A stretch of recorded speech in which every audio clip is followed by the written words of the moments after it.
So what's up mga kabaro? So particularly sa ating mga cadet dyan. So underway kami ngayon sa Poland and nandito kami banda sa Bay of Biscay. So medyo maalon. So hindi magiging hindrance yan kasi naisipan ko ngayon na mag-share ng idea ko. And para na rin sa mga kadete natin na sasampa ng barko dyan. Alam kong napag-aralan na natin yung compass error, yung variation, and yung deviation. So ngayon, since sasampa kayo, may mga officer kasi na nagtatanong kung marunong ba kayo kumuha ng variation sa ECDIS or sa chart. So ngayon, gagawan natin ng video yan. Ito na. So para sa mga kadete na nasampa, particularly sa mga bagong graduate natin dyan. Okay, so kung nakasampa na kayo ng barko, tapos yung brand ng ECDIS ninyo is ito, Transas Wärtsilä Navisidor 4000. So tuturo ko sa inyo kung paano nga ba siya kunin yung magnetic variation and paano nga ba siya i-calculate.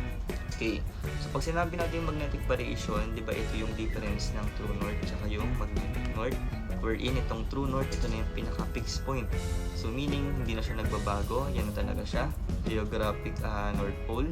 Tapos pag sinabi naman natin magnetic north, nagbabago pa rin to. There's chances of shifting due to Earth's magnetic field. So ganun lang siya. So have you ever wonder na may nakita kayong ganito sa ECDIS, itong symbol na to? So ito yung pink plug. So nandito yung hinahanap natin. Itong pink plug na to, yung iba tawag nila is peak report or yung ferry object. So once na clinic nyo yung plug na yan, lalabas itong box na yan, yung object information. So sa object information, nandiyan yung description ng charts, ng maps ninyo, yung isolated danger, and so on and so forth. And then dito rin yung hinahanap natin ng magnetic variation. So itong magnetic variation na to, nandyan yung taon and ilang minutes siya, nagpapalit kada taon. Tapos yung pinaka-value ng magnetic variation. So ngalon talaga. Ay naririnig yung nung sampayan ko. Okay. So dito sa pagkuha ng magnetic variation, meron tayong rules. Okay. So kapag kasing yung sign natin, so ang gagawin lang natin is i-add natin. Tapos kapag ka-different naman yung sign natin, ang gagawin natin is i-subtract natin. So kunin natin ngayon yung ating given dito sa baba, kasi lagay natin dito. Okay. So 2023, meron tayong 9 minutes tapos 1.16 degrees na value ng magnetic variation. Tapos kukunin natin yung mismong taon ngayon, yung present. So 2025. So 2023, ito yung first step, yung taon 2023 minus 2025. So meron tayong difference na 2.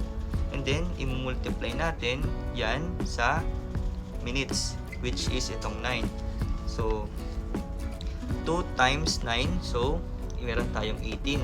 So kapag nakuha na natin yung value, i-divide na natin yan sa 60. Ito constant na to Sa 60 nyo palagi siya i-divide. And then, once na nakuha nyo yung result na 0.3, i-bring down natin dito. Tapos kukunin natin itong 1.16 na nakuha natin sa ECDIS chart.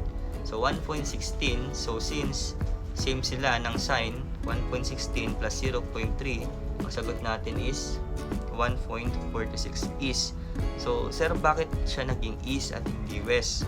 So, kung mapapansin nyo dito sa given natin na kinuha sa ECDIS, so wala kang makikitang negative or minus sign dyan. So, ibig sabihin, kapag positive siya, so ang magiging value mo po ay east. Pero depende yan sa kung gaano kalaki yung value. Kung halimbawa, mas mataas yung value nitong itong nasa ECDIS 1.16 tapos siya, tapos ang nakuha mo naman dito sa solve mo is 1.12. So ang magiging sign niyan ay west. So ganun lang siya. So bibigyan ko kayo ng problem and try nyong sagutan.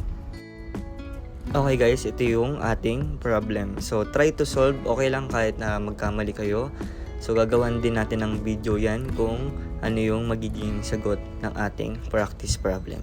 So hihintayin ko yan. Good luck po sa mga sasagot.